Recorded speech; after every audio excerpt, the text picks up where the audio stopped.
Chula Vista, le centre d'entraînement des sélections américaines est depuis l'an dernier l'un des repères du clan Lavillenie. À la frontière entre les États-Unis et le Mexique, les conditions y sont idéales pour l'entraînement, dépaysement total, chaleur et tranquillité. Rien de mieux pour opérer la transition entre saison en salle et plein air.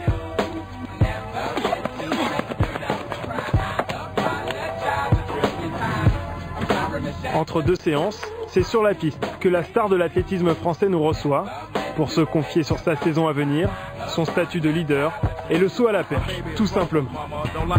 Même si j'ai pas voulu forcément, on va dire, définir une référence, étant donné que j'ai fait le record du monde, tout le monde va prendre la référence. Parce que il y a une époque, quand c'était Boubka, c'était la référence, le saut typique un peu Boubka. On a eu chez les femmes le saut Lizzie Maïeva.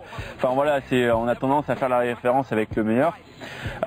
Donc après, par rapport à mon saut, il est un peu des fois hors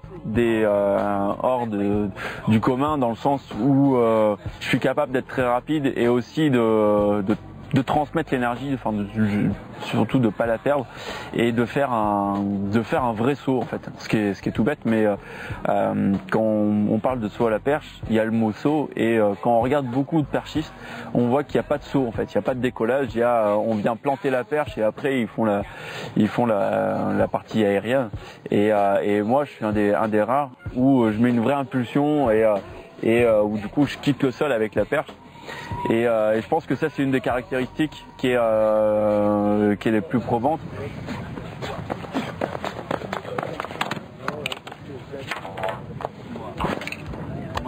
On va pas se voiler la face, il n'y a pas 50 000 objectifs. Pour moi le but c'est d'aller chercher le titre de champion du monde cet été.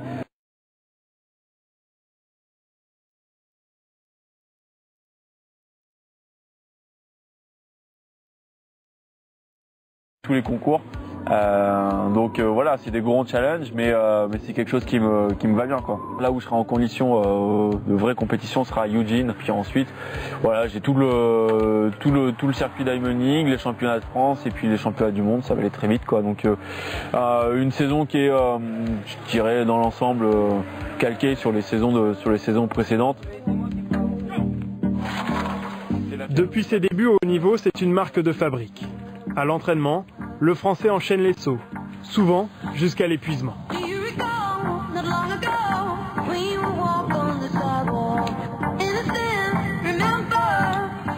Les compétitions aussi, il les cumule. 25 meetings par an en moyenne. Le champion olympique a disputé plus de 80 concours depuis 2012. Il en a remporté 71. Le genre de statistique qui rassure, même si derrière lui, aucune hiérarchie n'est établie entre ses adversaires. Pas mal, hein, c'était bien placé. Les bras montent vite, mais prends tout dans la courge.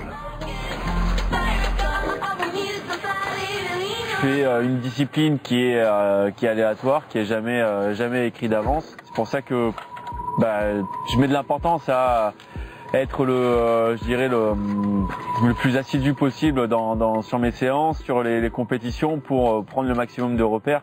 Et puis en fait le but c'est d'arriver la veille de la finale en se disant j'ai fait tout le travail qu'il faut, je suis prêt et puis maintenant on verra comment ça se déroulera quoi.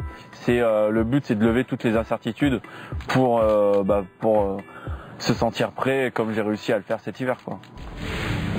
Allez, Renaud une nouvelle fois s'attaque à sa meilleure performance mondiale de l'hiver.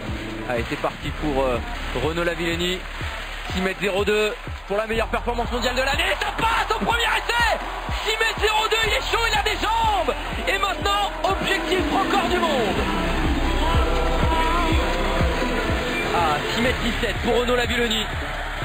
Pour une nouvelle fois tenter d'entrer dans l'histoire et de battre son propre record du monde. Oh, c'était beaucoup mieux engagé.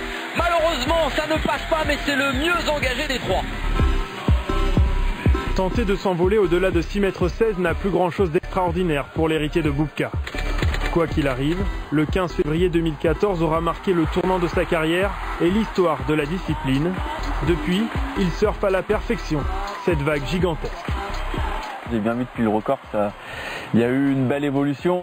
C'est super, c'est un vrai plaisir parce qu'il y a un juste retour des choses quoi. C'est-à-dire qu'il n'y a pas eu une perf qui du coup n'a rien engendré derrière. Ce que j'aime, c'est que ça permet aussi de faire parler d'autres disciplines dans l'athlé, parce qu'on avait malheureusement tendance à trop oublier que le sprint ne résume pas l'athlétisme, mais qui a les lancers et les sauts. Rien que pour ça, c'est pour moi une petite fierté personnelle de mettre en avant ma discipline.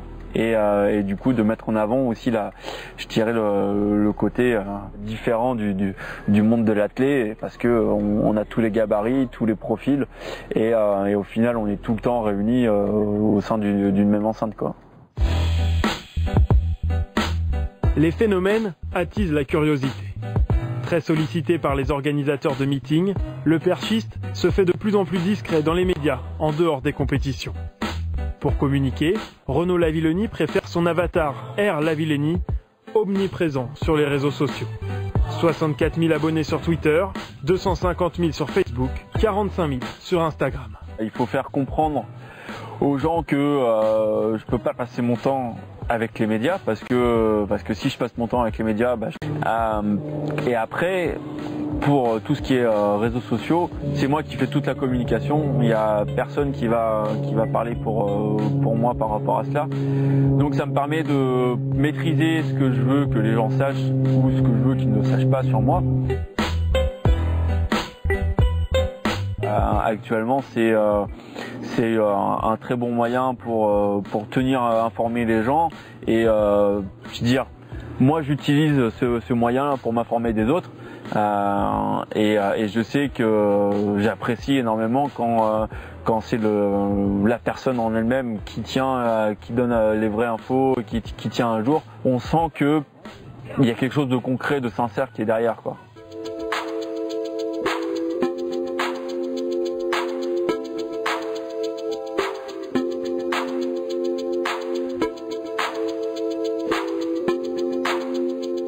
J'adore toujours ma discipline, et parce que d'une, je suis persuadé que j'ai pas été déjà au bout de ma discipline, et même si un jour je considère que je m'en suis rapproché, c'est pas ça qui empêchera de pouvoir sauter et de vouloir sauter, parce que j'aime vraiment ça.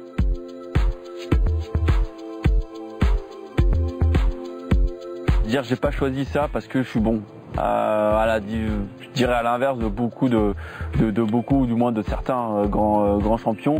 Moi je suis pas, j'ai pas fait de la perche en me disant t'es bon, tu devrais essayer ça, et puis c'est bon, ça marche, je continue. Et moi j'ai commencé, j'étais nul, mais j'aimais ça et j'ai continué, et j'ai eu la chance de devenir le meilleur dans la discipline que j'affectionne, et ce qui me permet du coup d'être au quotidien, de prendre du plaisir à m'entraîner, et surtout de prendre du plaisir à sauter, mais de prendre du plaisir à sauter 4 mètres comme à sauter 6 mètres, c'est toujours présent, quoi. Et ça pour moi c'est quelque chose qui est important, et qui a toujours été en moi, et je pense ça ne partira jamais, quoi.